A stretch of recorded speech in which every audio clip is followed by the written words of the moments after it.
Okay, students, good day to everyone. That is consolidation. You can say the part B, part A we have covered in the previous class.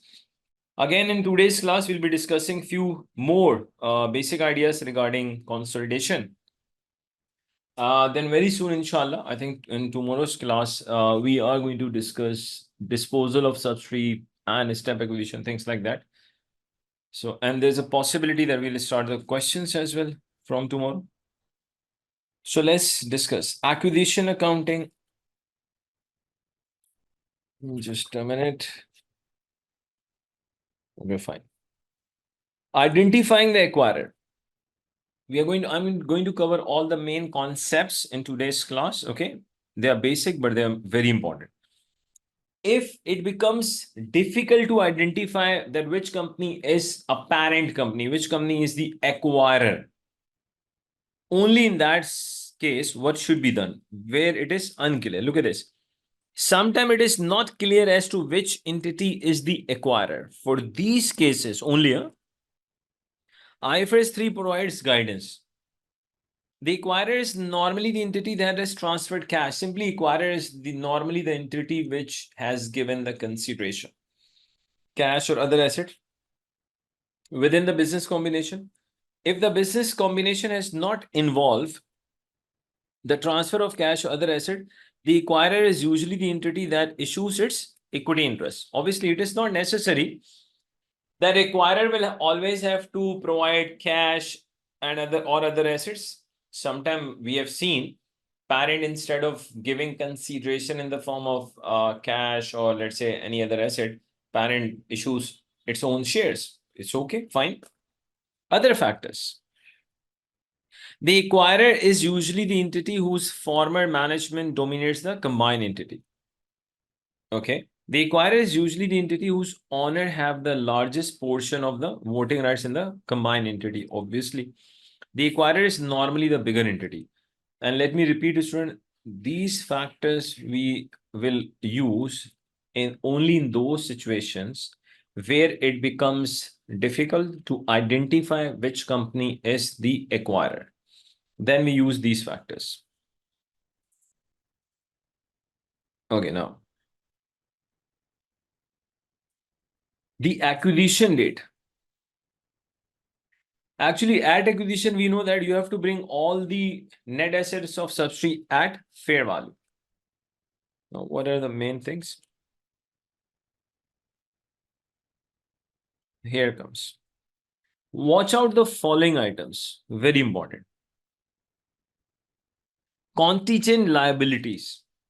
See, it is very much possible that in the individual books of subsidiary has disclosed the contingent liability, which is perfectly fine according to IS 37. Nothing is wrong with that.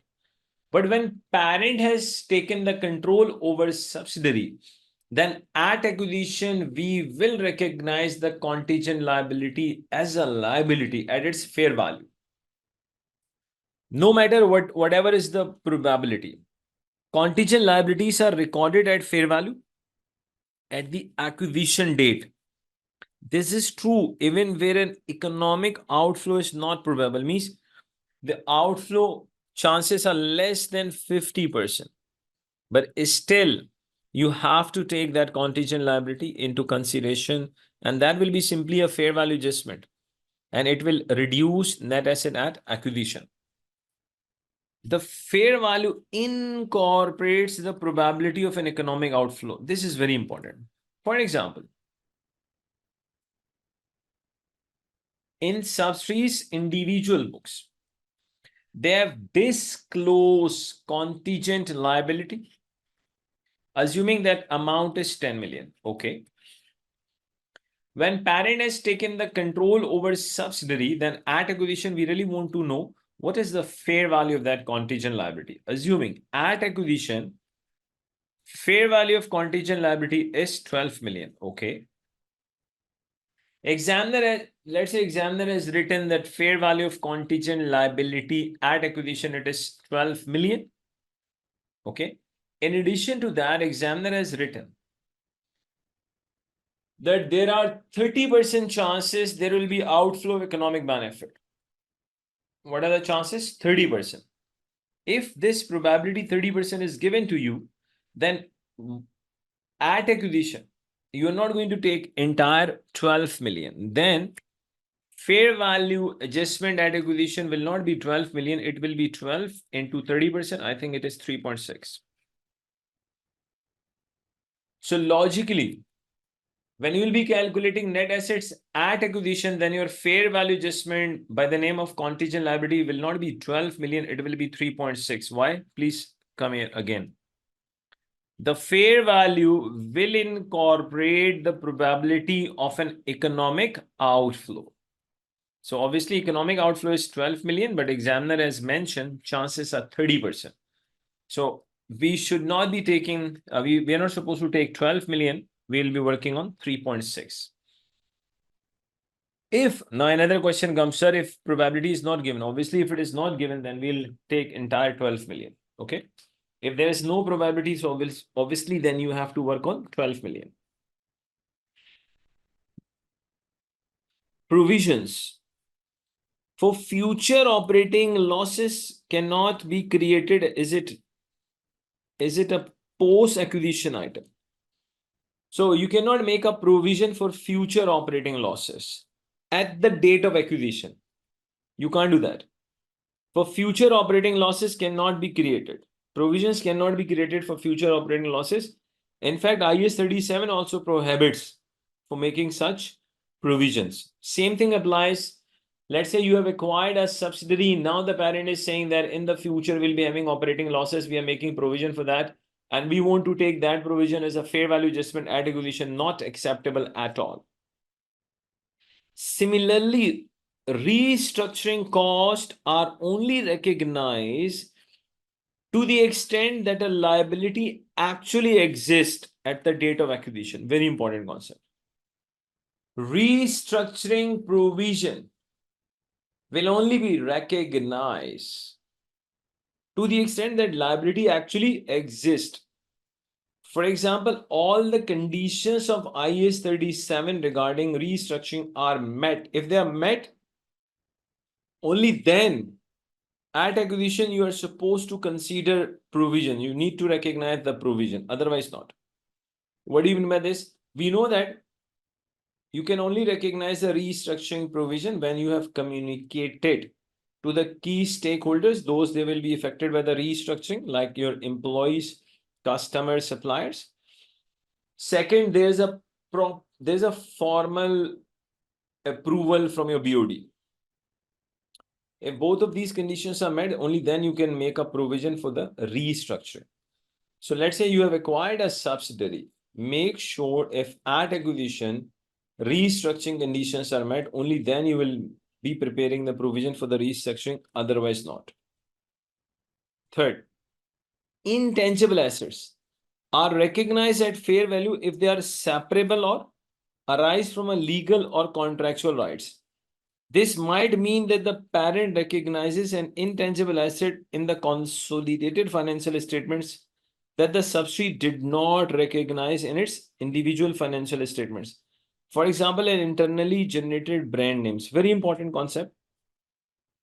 Actually, subsidiary cannot recognize internally generated brand. But if parent has taken the control over subsidiary and experts of parent, they are saying that the XYZ brand of a subsidiary does have a fair value, then we will consider that brand as a fair value adjustment at acquisition. Logically, in the individual books of subsidiary, brand will be having a carrying amount 0. But in group accounts, we are going to recognize the brand. So in individual books of subsidiary, you cannot recognize internally generated brand. But if parent has acquired a subsidiary and professional and experts of parent, they are saying, no, subsidiary's brand is having a value, then we will take that brand as a fair value adjustment. And if the life is given, then we have to calculate additional amortization as well. Goodwill. Now, it's a very important point which it is mentioned here. but I have not seen that. What is that? Goodwill in subsidiaries individual financial statement is not consolidated. This is because it is not separable and it does not arise from a legal or contractual rights. Try to understand. You have acquired a subsidiary, and in the individual books of subsidiary, there is a goodwill. Repeat. It is not a consolidated goodwill. You have acquired a subsidiary, and in individual books of subsidiary, there is a goodwill. If this is the case, then at acquisition, while calculating net assets at acquisition, you need to deduct this goodwill because it is again an internally generated goodwill. So let me repeat. Again, I've never ever seen a question in the past paper where subsidiaries, individual books, there was a goodwill, but it's a very simple concept. If you come across a question where subsidiaries has recognized the goodwill, which is not a consolidated goodwill, just they have recognized, let's say, internally generated goodwill. So obviously we have to expense out. There are some exceptions to the requirement to measure the subsidiary's net asset at fair value. When accounting for business combination, asset and liabilities falling within the scope of the following standards, like obviously income tax. So whatever is the value of the tax, you have to take it as it is. You are not going to go for a fair value. Asset under IAS 19 employment benefit. So whatever IAS 19 say, we will take that value. We are not going to go for any fair value. IFRS 2 share-based payment. Obviously, what IFRS 2 says, will take that value. Will not go to any other value. Under IFRS 5, non-current asset held for sale, we know that under IFRS 5, we actually recognize the asset lower of updated carrying amount and fair value minus cost to sell. So these are the exceptions. Value of their assets which falls in IAS 12, we will be taking the value according to IAS 12, according to IAS 19, 2 and 5.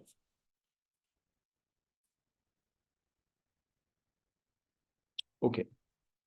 Purchase consideration. Okay, look at this. Goodwill should be recognized on a business combination. This is calculated the difference between the aggregate of fair value of consideration transferred and non-controlling interest in the inquiry at acquisition date and fair value of acquirees identifiable net assets and liabilities. If you know the format, how do we calculate goodwill? They've just written that. And to be very honest, sometime examiner asks the same question for 2 marks, that how parent has calculated the goodwill. Just explain. Purchase consideration. It has few very important points.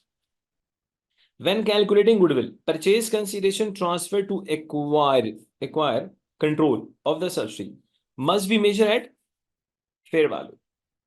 When determining the fair value of consideration transferred, contingent consideration is included even it is not deemed probable, means even though chances are not more than 50%, but still contingent consideration will be included. Its fair value will incorporate the probability of payment occurring. Look at this. For example, parent has taken the control over subsidiary. Let's say parent has paid the cash, parent has issued its shares as well. But in addition to that, parent has, let's say, made an, you can say, agreement with subsidiary that assuming in the next 1 year or next 2 years, if the profit of subsidiary increases by the X amount, then parent will pay additional 150 million.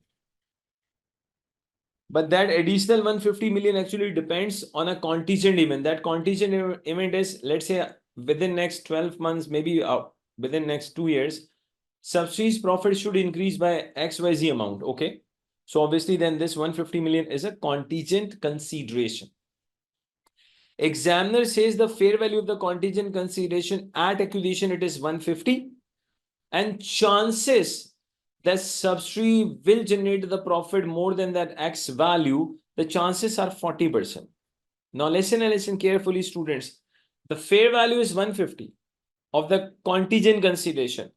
Chances of meeting the condition is 40%. So what you are going to do? You will take 150 into 40%. I think it is 60.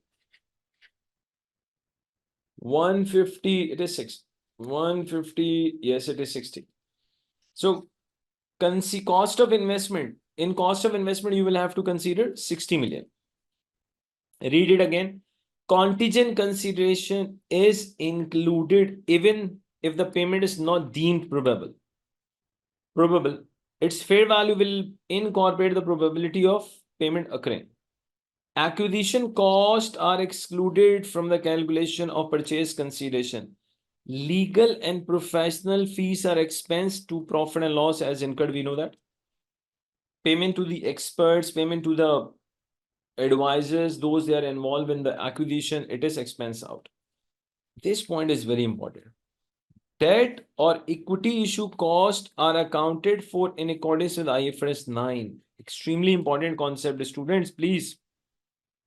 Parent has issued shares to acquire the subsidiary. Now listen, this one issue.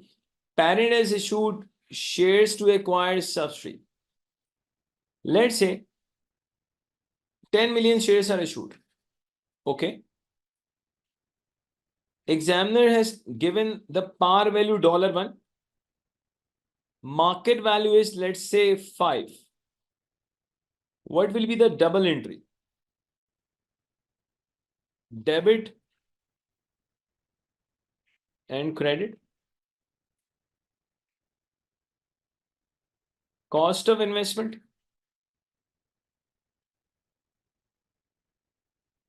Please, with the par value, share capital will be credited. Share capital will be credited. Let's say parent has issued 10 million shares to acquire the subsidiary. Par value is 1. So it will be 10 million. Market price is 5. So any value which is over and above that will create the share premium. Logically, the share premium will be 40 million. Okay. Parent said that, examiner has mentioned that parent has also, parent has faced the issue cost of 2 million. Now listen, when an entity issues shares, when an entity issues shares rather than investment, parent has issued shares. If you have issued shares, then issue cost of shares you will have to bear from the share premium account. It means this 2 million share premium will be debited. Logically, your cost of investment will not be 50, it will be 48. Repeat. Parent has issued 10 million shares to acquire subsidiary, and examiner has given you the par value 1, current share price 5. In addition to that, we have not seen in the past paper, but this time, let's say examiner has mentioned that parent has faced issue cost of 2 million also. So first, with the par value, share capital will be credited over and above share premium. Issue cost will be debited to the share premium account, and balancing figure will be your cost of investment in subsidiary. So when parent has issued shares and parent has also, let's say paid for the, let's say parent has also borne the issue, bear the issue cost. In that case, issue cost will be adjusted against the share premium account. Okay, now debt. If parent has issued the loan note to acquire a subsidiary, if parent has issued the loan note to acquire a subsidiary, then according to IFRS 9, financial liability. Can I say in financial liabilities, there are two categories, there are two classifications. One is amortized cost and second is fair value through P&L. If examiner says that financial liability parent has kept at fair value through P&L, then issue cost will be expense out. But if examiner says no, parent has classified the bond in at amortized cost category, then issue cost will be deducted from the loan amount. What do you mean by this? For example, debit and credit. Assuming parent has issued 10% bonds and they raised the amount 100 million. and there is a 2 million issue cost for the bond. Let's say make it 3 million issue cost for the bond, and the bond is belongs to amortized cost category. Okay. Then 10% bond and issue cost is 3 million. Cost of investment will be 97.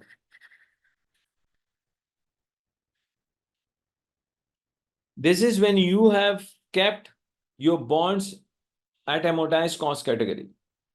In case of fair value through P&L, we know that issue cost is expense out. So let me repeat. If parent has issued bond to acquire the subsidy, so whatever is the issue cost, you have to follow IFRS 9. And IFRS 9 simply says if your financial liability, you have classified the financial liability at fair value through P&L category, then issue cost is expense out. In case of amortized cost category, issue cost is actually deducted from the loan amount. If parent has issued the shares and there's an issue cost as well, then that issue cost will be adjusted from share premium account. Then normally students, they do have one question, sir, what if there's no share? Logically, normally there will be a share premium because parent is not going to issue the shares at par value. It is categorically written in IFRS 3 that consideration will be recognized at fair value. Okay. Just hypothetically assume that. What if we issued the parent has issued the shares and assuming the market value is equal to the par value. Now, what should be done with the issue cost? In that case, you have to then, with the issue cost, issue cost will be is going to debit it your retained earning account. You cannot simply debit the P&L. So if you do not have share, I would say almost 100% you will have the share premium. But if any one of us is thinking, what if there's no share premium? The answer is then you will debit retained earning by the amount of issue cost in case of shares issue. Okay, another scenario, a replacement share-based payment scheme. For example, parent obviously wants to acquire a subsidiary. Subsidiary says, okay, we are okay with each and everything, but subsidiary says there's one issue. Parent says, what is that? Subsidiary says that we have already given a share option scheme to our employees, which is having a value of, let's say, 40 million. And very soon, let's say, or maybe just in 1 year time, whatever the time frame is, employee will be able to, get the benefit due to this share option scheme. Parent says, okay, go ahead. Subsidiary says, if you really want to acquire us, so we have, then you have to do one thing. You have to replace subsidiary share option scheme with the parent share option scheme. Okay, parent says accepted. Now it means parent is required to do that because you have accepted this.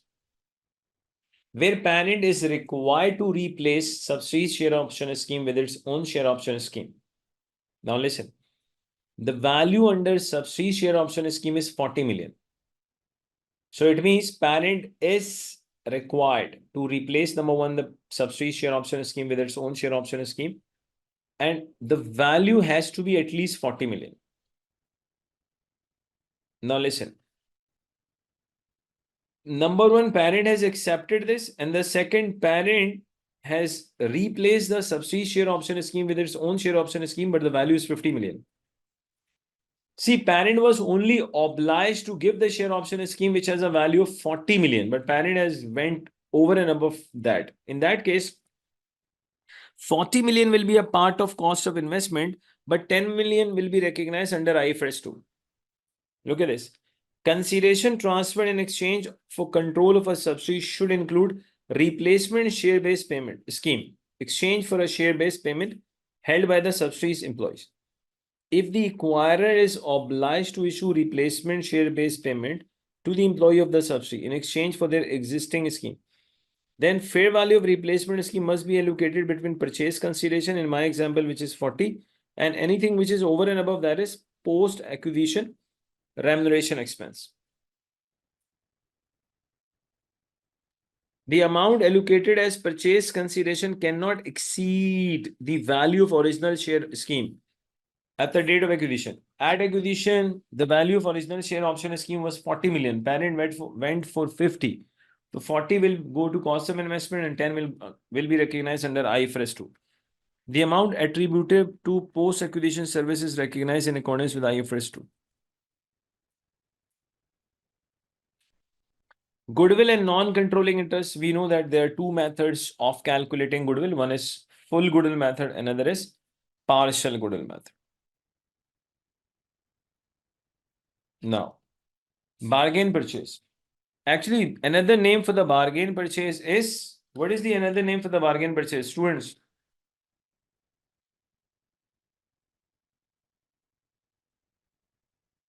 What is the another name for the bargain purchase? Negative goodwill, yes. Negative goodwill. Basically, bargain purchase or negative goodwill will only arise when the cost of investment is less and the fair value of net asset which you have acquired they are more. IFRS 3 says it rarely happens that someone is going to give you the net asset which has a value more than the consideration they receive. So according to IFRS 3, if it is happening, then you should first check for the errors. If the share of net assets acquired exceeds the consideration transferred, then a gain or bargain purchase, okay, negative goodwill. Always remember another point, if there is a gain on bargain purchase, the entire gain or bargain purchase only belongs to the parent. Either it is a full goodwill method or a partial goodwill method. Arises on acquisition. The accounting treatment is as follows. IFRS 3 says that negative goodwill is rare and may suggest that errors were made when determining the fair value of the consideration transferred and net asset acquired. The figures should be reviewed for accuracy. If no errors have been made, the negative goodwill is credited immediately to P&L. Measurement period. Student, we know that when we are acquiring let's say when you acquired a subsidiary, then it is the requirement of IFRS 3 at acquisition. You have to bring all the net assets of subsidiary at fair value. But can I say it is not necessary that every time at acquisition you will be having the fair value of each and every asset and each and every liability? Not necessary. What basically who gives you the fair value? Valuer. Assuming parent has acquired a subsidiary and at acquisition, let's say the valuer has said the fair value of property, plant and equipment is 6 million fair value. And let's say the carrying amount is 2 million. Listen, if the fair value is 6, carrying amount is 2, it means the fair value adjustment is 4 million. But examiner says this 6 million is not the final fair value. It is just a provisional fair value. Provisional fair value means depending on the final receipts. Provisional fair value means that this is not the final value. According to the measurement period, from the date of acquisition, if within 12 months, from the date of acquisition, within 12 months, if you get to know the true value, repeat, measurement period is 12 months from the date of acquisition. So from the date of acquisition, within 12 months, if you get to know the fair value, then simply treat the entire fair value as it was existed at the date of acquisition. For example, initially parent says that the parent, let's say for example, initially examiner told you that provisional fair value is 6 million, but within 12 months, true fair value is 10. Then you are not supposed to work on 6, you will be working on 10. So if you get to know the true fair value within 12 months from the date of acquisition, then you will treat with that fair value as it was existed at the date of acquisition. During the measurement period, which is 12 months, IFRS 3 requires the acquirer and business combination to retrospectively adjust provisional amounts recognized at the acquisition date to reflect the new information obtained about facts and circumstances that existed of the acquisition date. This would result in goodwill arising on acquisition being recalculated.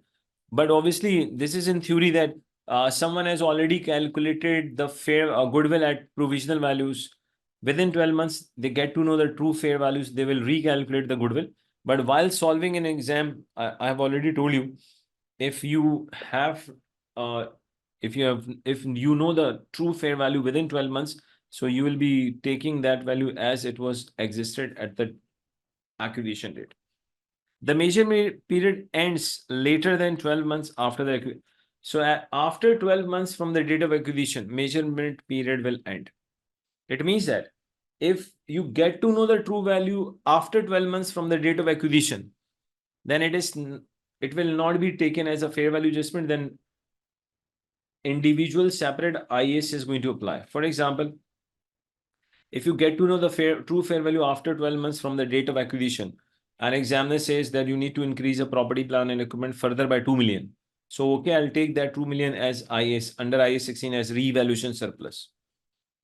Now, if the value which comes after 12 months, it will not affect the goodwill. Impairment of goodwill, this is also very, very important. Actually, when we say impairment of goodwill, look at this. Actually, there are two types of goodwill. One is partial goodwill, and another is full goodwill. A owns 80% of B at 31st October 6. The carrying amount of B's net assets is 60 million, excluding the goodwill 8 million that arose on original acquisition. So on acquisition, the goodwill is 8. The recoverable amount of net asset of B is 64. A owns 80% of B at 31st October X6, year end. Carrying amount of B's net asset is 60 million. This 60 does not have the effect of 8 million. Recoverable amount is 64. Discuss the implication of the recoverable amount of the net asset of B if NCI at acquisition was measured at fair value, means full goodwill method. Look at this. According to IAS 36, impairment of assets, goodwill must be reviewed actually for impairment. Impairment arises when an asset's carrying amount exceeds its recoverable amount. Fine. Goodwill does not generate independent cash flows and so must be tested for impairment as a part of a cash generating unit. The calculation of impairment loss is dependent on the method used to value the non-controlling interest. NCI at fair value means full goodwill method. If NCI at acquisition was measured at fair value, then full goodwill has been calculated. This means that the carrying amount of the subsidiary's net asset goodwill can be compared the subsidiary's recoverable amount on a like-for-like basis. Look at this. Goodwill is 8, net asset 60. So there's an impairment loss of 4. This 4 will be allocated between 80 and 20%. 80% will go to parent, 20% NCI.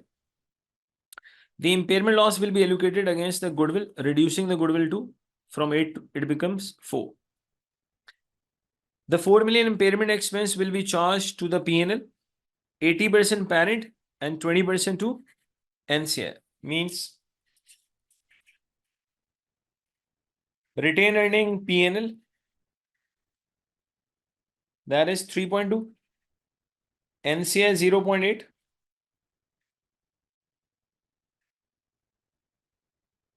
goodwill 4. This is important proportionate method. Let's say examiner has written that we keep NCI at proportionate of the fair value. It means it is a partial goodwill method. Now, how to apply the impairment review impairment test in case of partial goodwill?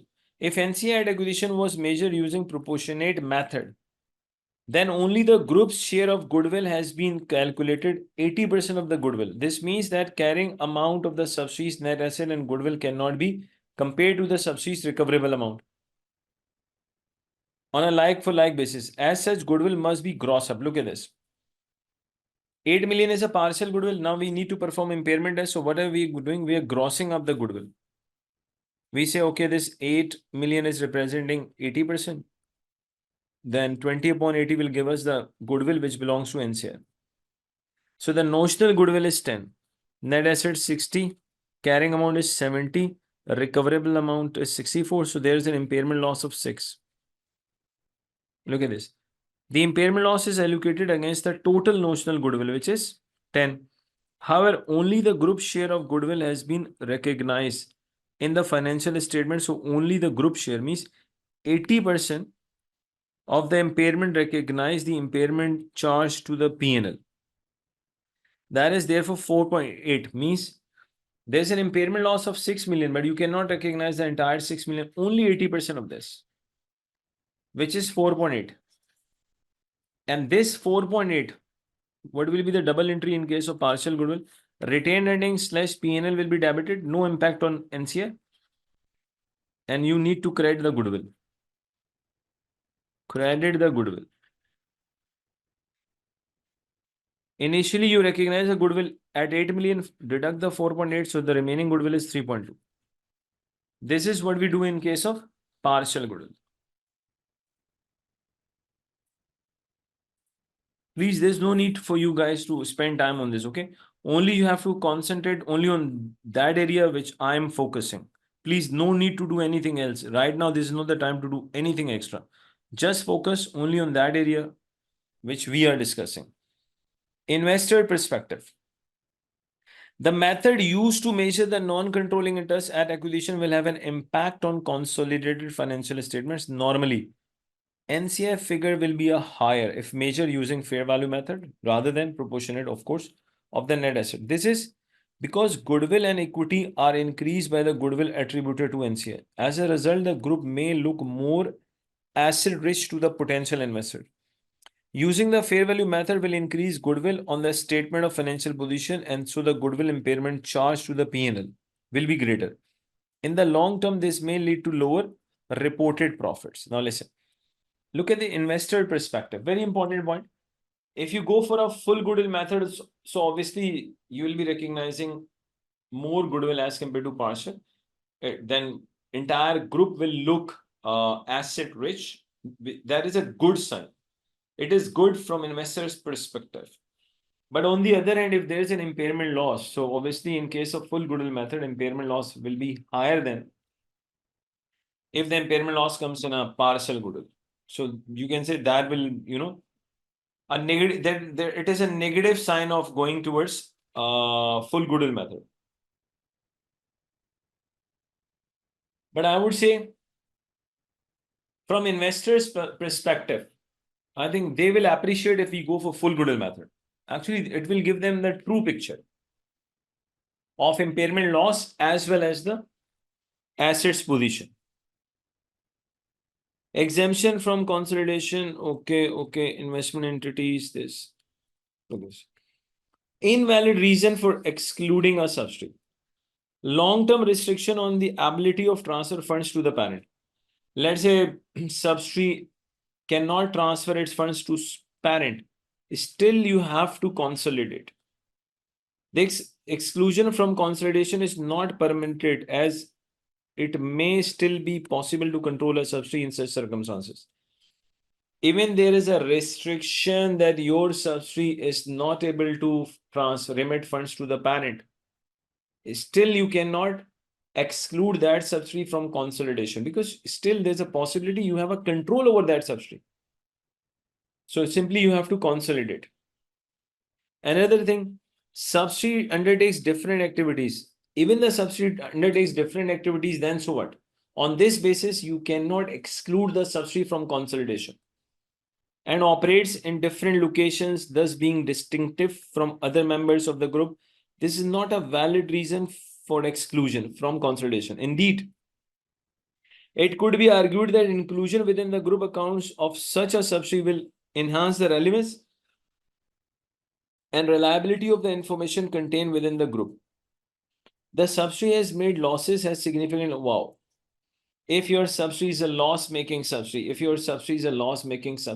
it does not mean that you stop consolidating that subsidiary. No, still you have to consolidate.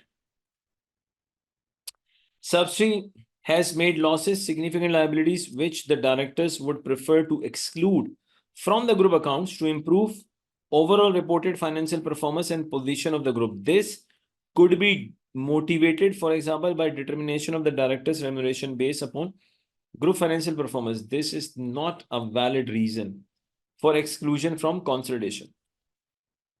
The directors may seek disguise the true ownership of the subsidiary.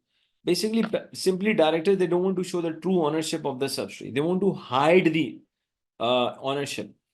Perhaps to avoid disclosure of a particular activities or events, or to avoid disclosure of the ownership of the asset. This could be motivated, for example, by seeking to avoid disclosure of potential conflicts of interest which may be perceived adversely by the user of financial statement. Even there is the directors may seek to disguise the true ownership of the subsidiary, perhaps to avoid disclosure of a particular activities or even to avoid disclosure of ownership of the assets. This could be motivated, for example, by seeking to avoid disclosure of potential conflict of interest which may be perceived adversely by user of financial statements. For example, let's say parent has taken the control of a subsidiary in a different industry, okay? And majority of the shareholders, they were not happy. They were not in the favor of doing this, assuming just a scenario. But directors, those they were involved in that merger, in that acquisition, they were very excited. They wanted to get that subsidy so that directors, they should be running a larger group. Their remuneration package will increase. Even though it was not required, the shareholders were not happy. But directors have done it. Now, let's say they want to hide it from the consolidation so that, problem should not be created. Such things are not valid. You have to consolidate. The director may seek to exclude a subsidiary from consolidation in other for the group to disguise the true size and extent. This could be motivated, for example, by trying to avoid legal and regulatory compliance requirement applicable to the group or individual subsidiary. This is not a valid reason. For example, directors, they have taken a control over a subsidiary, but they don't want to disclose because they say if we disclose, then number of other compliance we have to fulfill. So in order to not to fulfill those compliance, they don't want to consolidate the subsidiary. It is not acceptable. You have to consolidate. A special purpose entity. Yeah, you have to consolidate all the subsidiaries. Yes. Yeah, you have to consolidate subsidiaries as well. Yes.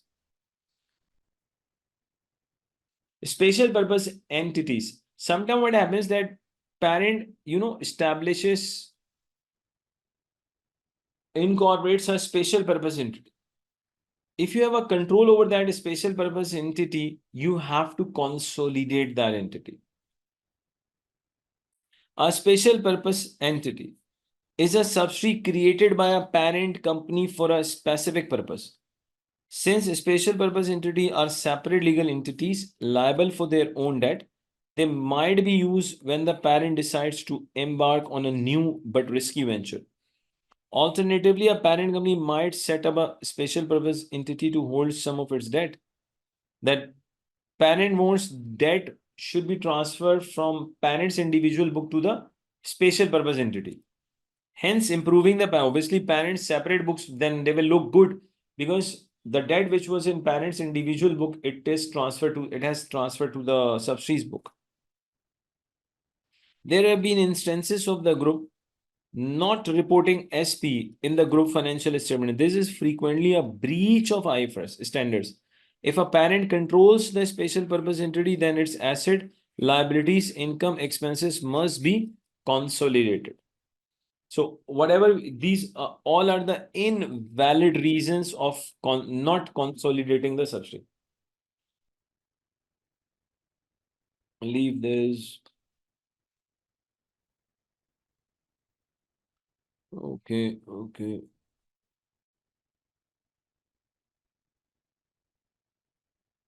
Disclosure separate. Very important area. Criticism of IFRS 3 business combination. The board has conducted a post-implementation review of IFRS 3. Users of the standard raised the following issues. Fair values. The requirement to recognize the fair value of the asset and liabilities of the acquired subsidiary at acquisition date makes it difficult to compare entities that grow via acquisition with those they grow organically, obviously. Recognizing the inventory of the subsidiary at its acquisition date fair value will reduce the margin in the next period, thus reducing comparability on year-on-year basis. We know that at acquisition, you have to bring all the subsidiaries net asset at fair value. Even the stock will have to come at a fair value. And difference, the difference between carrying amount and fair value is a fair value adjustment. Let's say the stock was having a 2 million value in individual books of parent or subsidiary, and the fair value is 5. So at acquisition, you have to bring that stock from 2 to 5. So let's say you have increased the closing stock from 2 to 5. It will have an effect on the next period, because if you are increasing, assuming closing stock of one period, it is the opening stock for the next period. So simply the criticism is, when we are bringing all the net asset at acquisition at fair value, then obviously those subsidiaries, those groups, they are growing by acquisition of the subsidiaries. We cannot compare them with organic growth. So basically the problem is between inorganic and organic growth. Intangible assets. IFRS 3 requires entities to recognize separable intangible asset at fair value at acquisition date, but this is difficult and judgmental if no active market exists. I think we have discussed in today's class that subsidiary cannot recognize its internally generated brand. But if parent has taken the control over subsidiary and at acquisition, parents, experts, they are saying, no, we should assign a value to the brand of a subsidiary. So normally the brand of a subsidiary does not have an active market. So the fair value which you are bringing, it is questionable. Contingent consideration. The calculation of the fair value of contingent consideration is subjective, increasing the risk of bias and reducing comparability. Contingent consideration may be linked to the success of a long-term development project. It has been argued that changes in the fair value of the consideration in such scenarios should be recorded against the development asset rather than the P&L. Normally, we record in the P&L. For example, you have recognized a contingent consideration 100 million. So cost of investment debit, contingent consideration payable credited by 100. But later on, let's say after 1 year, after 2 years, you get to know that that contingent condition is not met, so we are not supposed to pay that payment. Then entire 100 million will be reversed, but the entry will be contingent liability will be debited by 100 and P&L will be credited. We are not adjusting that against the development of the asset, we are adjusting that against the profit and loss. If there is any change, it is not being adjusted against the asset, it is adjusted against the P&L. For example, there is a possibility that right now we are recognizing a contingent liability of 100 million. You have recognized a liability of 100 million. Okay. After, let's say, 1 year, conditions are met and actual payment is 150, but initially you recorded 100. So with the 50 million, additional payment of 50, that 50 will go to P&L. Rather than that 50, we should have adjusted again the development asset. We did not adjusted that 50 against the development asset. We have to take that additional 50 million payment to the P&L.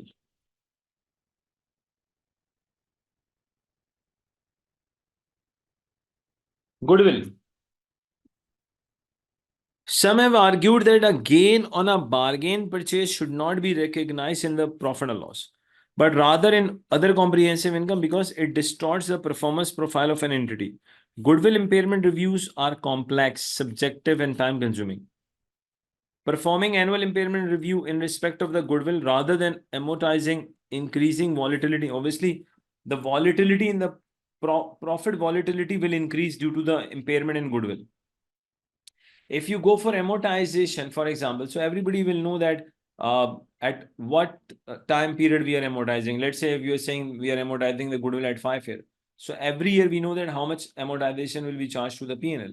But in case of impairment, we don't know exactly how much impairment loss we are going to recognize in T1. There's a possibility that in the first year there's no impairment loss, but second year there's an impairment loss. So impairment loss in the goodwill, it actually creates volatility in the profit or loss.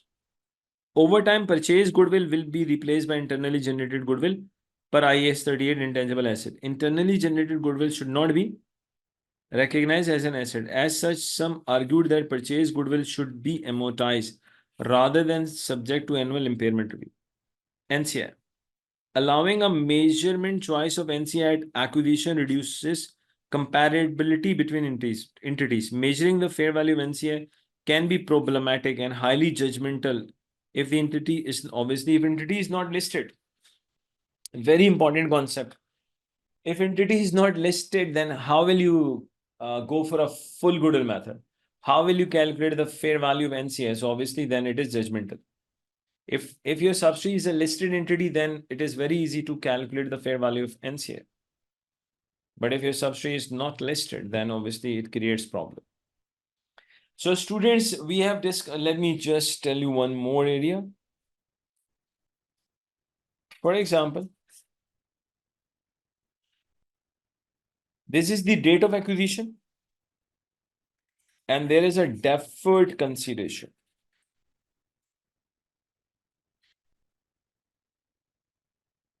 of, let's say, 100 million after 2 years. An examiner has given you the discount factor cost of capital, let's say 10%. You can make it 8%. If there's a deferred consideration and that will be paid, let's say, after 2 years, after 3 years, in that case, you need to first calculate the present value of deferred consideration. Present value of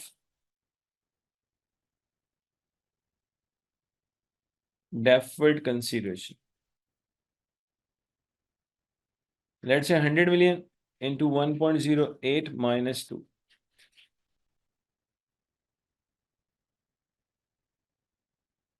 I'm getting with a rounding of 86 million. Recheck. Yes, 86. With a little bit rounding off, okay? So simply you need to debit cost of investment or investment in subsidy.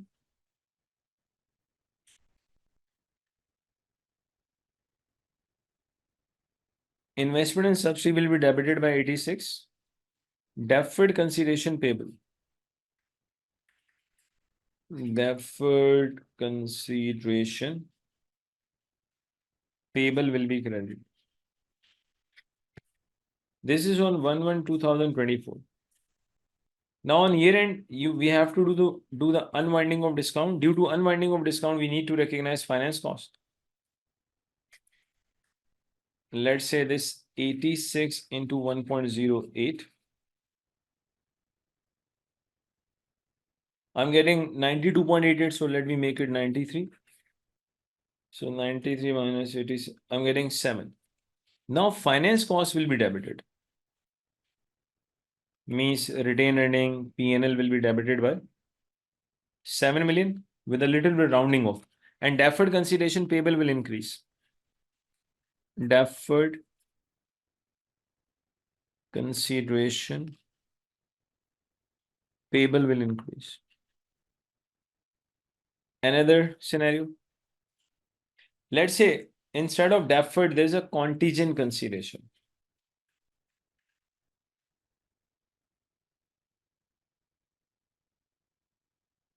Let's say today's date is this. After assuming 2 years, parent will have to pay 1,50,000. But it is a contingent consideration, okay? If subsidies profit increases by X amount, things like that. Examiner says probability of meeting the condition is, let's say, 40%. Cost of capital is, let's say, 8%. So parent will pay 1,50,000 if, let's say, in next 2 years, subsidies profit increases by X amount. Examiner says right now, this 150 million will not be paid today. This 150 million will be paid after 2 years. Second, examiner says there are 40% chances that subsidy will generate the profit more than that X amount. 150 parent is not required to pay today. It is not a fair value today. 150 will be paid after 2 years if the conditions are met. So step 1, we have to calculate present value of contingent consideration.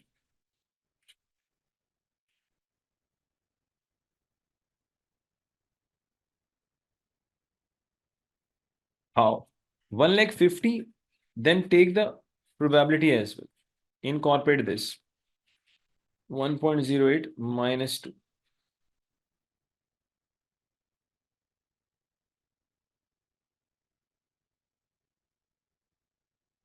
I'm getting 51,440.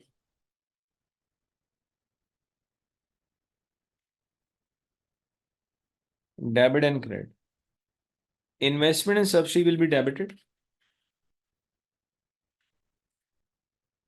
51,440. Contingent consideration payable.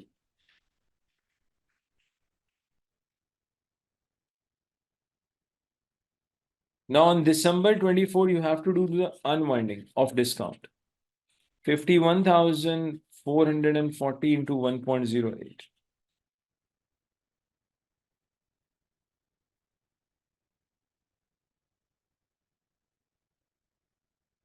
Let's see the difference.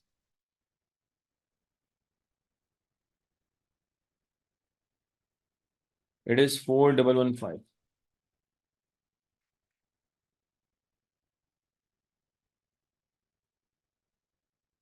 Finance cost will be debited.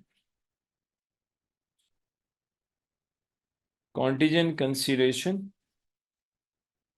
payable will be credited. So students, in today's class, the agenda is Alhamdulillah completed. I wanted to discuss further issues. Inshallah, in tomorrow's class, we'll be discussing disposal of subsidies, inshallah, plus step acquisition, plus further acquisition.